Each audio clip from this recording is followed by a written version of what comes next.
Welcome to Your Vote on Your TV. We're doing a series of interviews with the candidates for the upcoming provincial election, and I'm absolutely delighted to welcome to the studio at Your TV, Greg Dempsey, the candidate for the Ontario Liberal Party. Greg, great to have you in studio.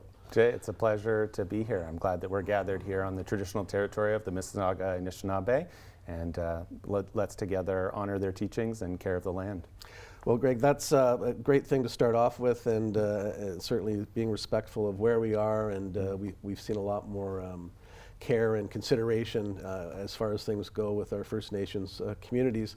And we might talk about that in our brief interview here, but I want to talk to you and help our audience get to know you a little bit better. Now, your name was announced a while back as a candidate.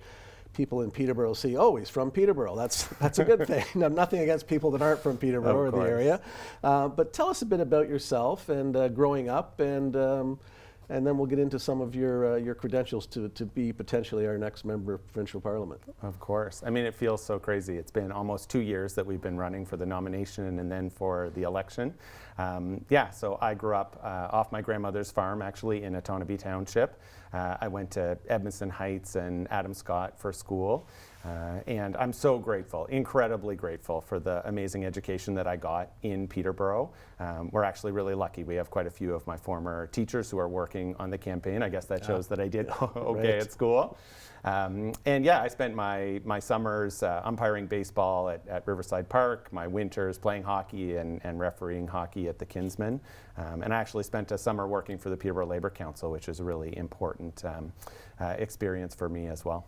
And then, so growing up on the east end of Peterborough, and near Donwood, I have to make note of that. Of course. Although you're on the other side, Donwood's in Dummer, we know. But but tell us about your career after that. You've got several degrees. You work for the Foreign Service. So tell us a bit about your career path that got you to where you are today. Of course. Yeah. Well, there were a couple things that were really important for me. I mean, I was raised, as I said, just off my grandmother's farm, and my parents are both teachers here in Peterborough. My mom taught math at Crestwood, and my dad was a elementary principal at various schools. But they were very busy, and so I spent a lot of time with my grandmother.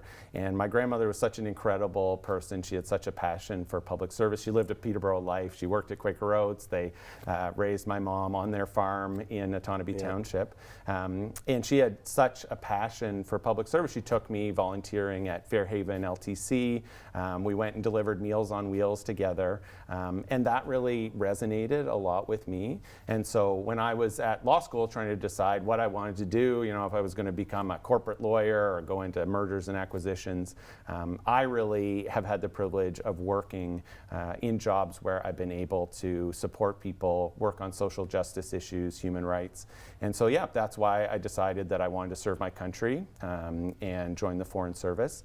And I've worked for Global Affairs Canada for the last almost 15 years now.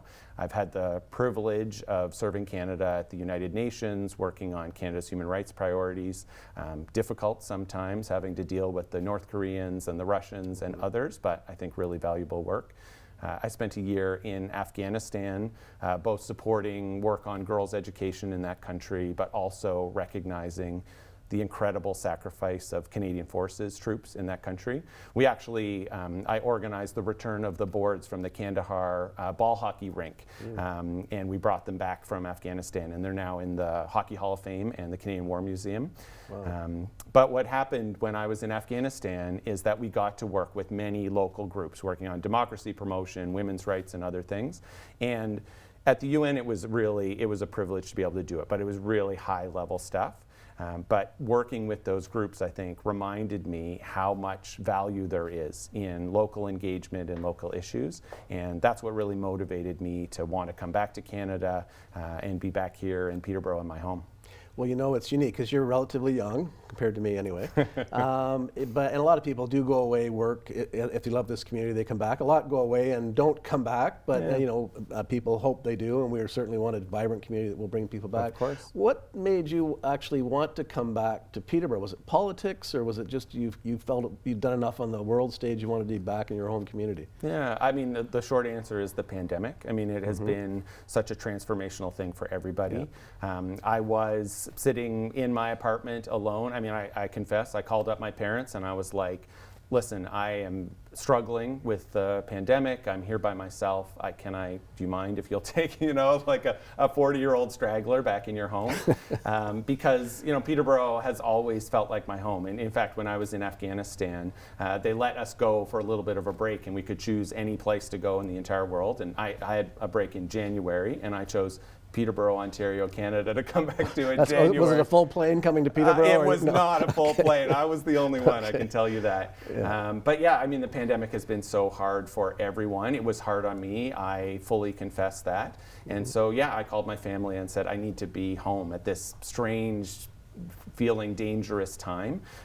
And so, yeah, that's when I moved back. And that does make sense. I mean, everybody rethinks a lot of things in their lives when COVID hit, being isolated or not being able to do the things you normally would. And what an interesting time for you, and to get you back, but not just to come home and hang out with the family.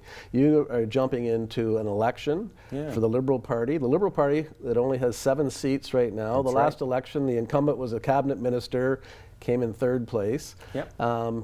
What are your hopes, and do you think you've got a good chance in becoming our next Member of Parliament in Peterborough from what you've seen and heard knocking on doors, which you may be doing or not during COVID? Yeah, so we're knocking on a lot of doors. Of course, masked, we're being very careful with the COVID protocols. We want to be very respectful of our community. And yeah, I think we have an excellent chance. This is Peterborough-Kawartha's chance to elect a better, more caring provincial government.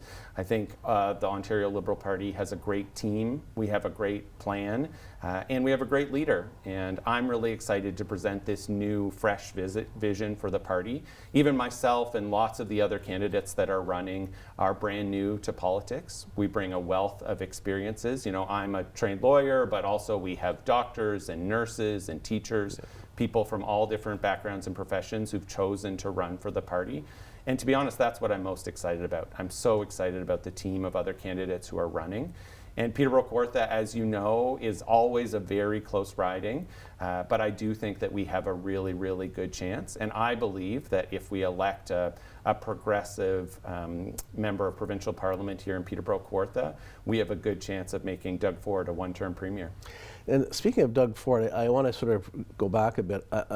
When we were talking about COVID and one of the reasons you refocused back home here in Peterborough, what is your opinion of the job he has done as Premier overseeing COVID? Because I must say his ratings were quite high when things came out. He seemed to take a stand and be a leader and sort of help people guide through. And we saw a lot of leaders around the world do that, especially in different parts of North America. But what's your thoughts of what Doug Ford did right and what he did wrong dealing with COVID? Yeah, well, I think the pandemic has been really difficult for leaders at all levels of government, municipal government, provincial government, federal government, and I agree with you. I think I was very pleasantly surprised with how Doug Ford handled the first couple waves of the pandemic. We saw him on TV every day talking about wearing a mask, being careful, taking care of people, and that was the right messaging. And what I think has happened since then is, as time has gone on, Doug Ford has started to listen to his developer buddies, consider business interests over, I think, health interests. And for me, the time that I decided to get into this race really was the 3rd wave of the pandemic. We were wide open, no one was vaccinated, and it was a catastrophe waiting to happen. And then Ontario had the hardest lockdown of any place in Canada in April and May last year. I'm sure you remember it well. And I think thousands of people unnecessarily got sick because of some of the decisions of the provincial government. And we remember a year ago, we were arresting people for playing tennis in the park. It was not a great situation. And then when we even think about what was happening over the holidays as well, just now, we had the scramble for rapid tests here in Peterborough. I myself stood in the line at 5 a.m. at Lansdowne Place talking to teachers, students, and others who spent 2-3 hours in the cold waiting for one set of rapid tests. And I just don't think that that's how we should be handling essential healthcare here in the province of Ontario. So we talked about Doug Ford on that one item. Stephen Del Duca, what impresses you most about him, and what do you think he would bring to the table? He obviously came in probably 10 years ago as a cabinet minister in Kathleen Wynne's government. What do you see are his most impressive attributes as leader? Yeah, I think for me, the team that Stephen Del Duca has built. If you look at the CVs of the other candidates, they're absolutely incredible. And the fact that we ran the most open, transparent platform development process of any political party in the history of Ontario. And I'm really proud of it. I got to play into the platform of the Liberal Party, and I'm proud of the contributions that we all made to that platform. I think of someone like Dr. Katie Gibbs in Ottawa Centre, who has a PhD in environmental justice. I think of all the doctors who played a role in that platform. And that's not something that you will see with the other parties. You know, that is what really impresses me about Stephen Del Duca. He's also a great guy. He cares deeply about making important transformational changes for the province of Ontario. And I think he's going to make an excellent premier. The policies that have been developed, and there's been many coming out. I've got them in front of me here. I won't get into all 15 that have come out since early April. But which one is most important to you, and which one will have the most impact on Peterborough? We're dealing with homelessness, drug addictions, job creation, although we seem to be doing better in job creation, but there still are unemployed people having some challenges. What's the policy you're most proud of, and the one you would work hard to see some real results on the ground in Peterborough-Kawartha? Yeah, so, I mean, I've made my career on bringing people together, difficult people sometimes, but I think it's important to listen and learn. When I got the nomination back in November, we reached out to every single elected member in Peterborough-Kawartha, and we've had dozens of meetings with folks, and I'm really proud of that.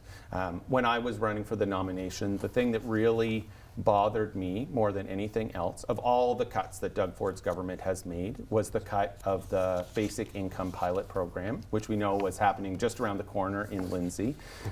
They promised not to cut the program, and then after most of the money had been spent and people were relying on it, they decided to pull the rug out from under those who were participating.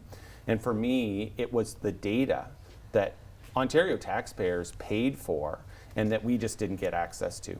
So I'm so proud that we promised to bring back that pilot program. I think that basic income has the potential to be a transformational policy that we can all get behind. But we deserve the data. We need to find out if that's going to be something that's worthwhile.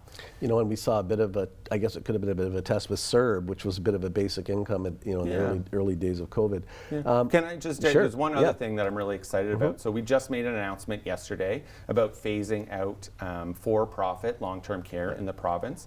And even so, transitioning towards more home care. I mean, we've spoken to thousands of seniors in the riding, and none of them want to go into long-term care. We heard the terrible stories that came out from the pandemic. Tragic, tragic stories, especially in for-profit long-term care homes. And I'm so proud that we're going to be phasing out for-profit long-term care, but also investing in home care to help our amazing seniors in Peterborough-Kawartha stay in their homes, which is where they want to be. And the question I was going to ask you was about long-term care. So okay, you must have read my mind, because we do have an aging population. When people like you come back, it helps bring that median number level down. But long-term care is a critical component here, and we did certainly some lessons were learned there, and different delivery models. Is that something? I've got about 90 seconds left, but I just want to say, do you see realistically that that's something that we can afford to do? Is there enough money in the pot to actually subsidize long-term care more than we are today? Yeah. Well, we believe that it is incredibly important that we invest in our seniors, for sure. We also know that it's a very cost-efficient way. When seniors stay in their homes, it is much less costly for the province than having people in long-term care homes. Yeah. And the focus of this provincial government has been on numbers and beds. Sterile beds for our seniors to stay in without the PSWs and the nurse practitioners and RPNs to be actually taking care of people. We've heard the stories of people being left for hours and hours and hours without any attention. And our focus is really going to be on keeping people in their homes, which is going to save the province money in the long run, and also building community and helping people feel like they are still part of our amazing community here in Peterborough-Kawartha. Yeah, and I think that's important, and anybody would want to see good solutions, especially with aging people with aging parents, and having good care for them. And certainly, eyes have been opened with the pandemic. We are out of time. Greg, it's been a pleasure getting to know a little bit about you. I'm sure we'll hear more about you as the campaign goes on. And we want to thank you for joining us here on Your Vote on Your TV. Be sure to join us on May 18th when we'll have our all candidates debate.